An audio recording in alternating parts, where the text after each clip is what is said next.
In a 27-kilometer underground ring near Geneva, protons are accelerated to near the speed of light and collided.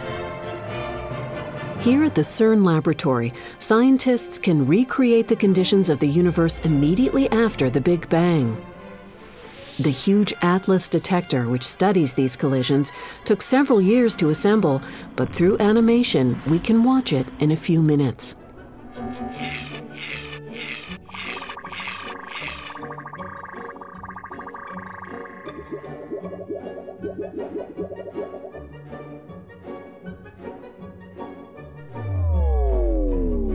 Throughout much of the ATLAS detector, there is an intense magnetic field. This is produced by passing current through about 80 kilometers of superconducting cables housed within a large toroidal structure. This enables ATLAS to maintain one of the world's largest volumes of intense magnetic field. It is important to measure the energies of particles which pass through the detector. This is done by a device known as a calorimeter. ATLAS has several types, which are arranged as barrels placed in both the center and at the ends of the detector. The 3,000-ton tile calorimeter is composed of steel and a special material which lights up when particles pass through. The tile calorimeter surrounds a second calorimeter, which consists of lead bathed in liquid argon, which is cooled to -180 degrees Celsius.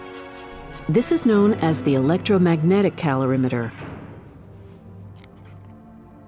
Outside of the calorimeter, there is a further component which measures the trajectory of charged particles called muons that reach the outermost layers.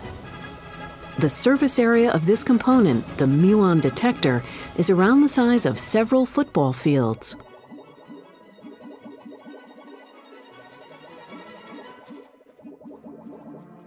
Close to the heart of the detector, several components are designed to measure the trajectories of passing charged particles with an accuracy of close to 1/100th of a millimeter. One component, known as the transition radiation tracker, consists of several 100,000 tubes filled with gas and gold wires. Inside the transition radiation tracker are several detectors built out of silicon and divided into millions of thin strips and tiny pixels.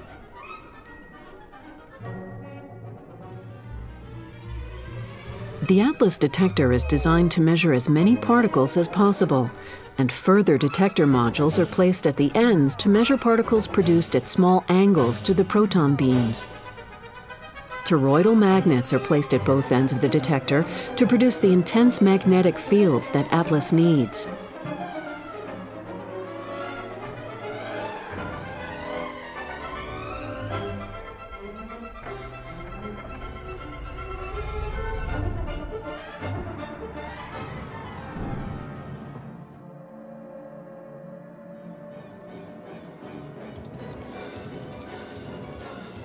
The detector construction is finished with the addition of further layers of detectors for measuring particles which reach the edges of ATLAS.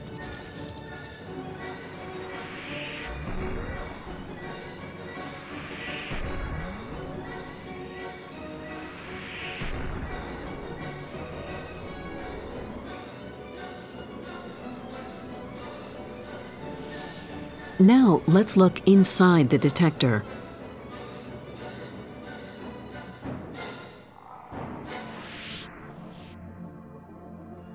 Here we can see in more detail the pieces of individual components.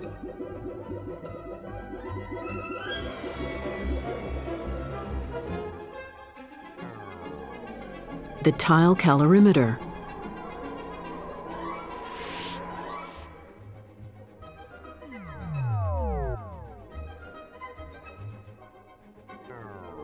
The electromagnetic calorimeter.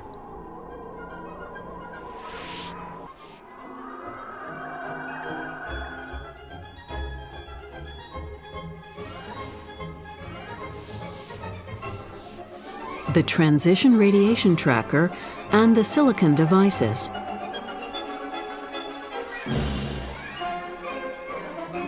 In reality, a scientist would not be allowed to walk through the open detector, but in this case, it illustrates the sheer scale of the ATLAS detector.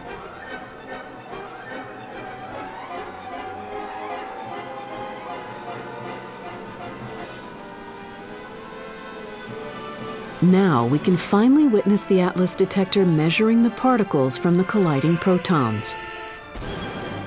A typical collision produces many hundreds of particles, and each component of the ATLAS detector is necessary to build a full picture of the collision.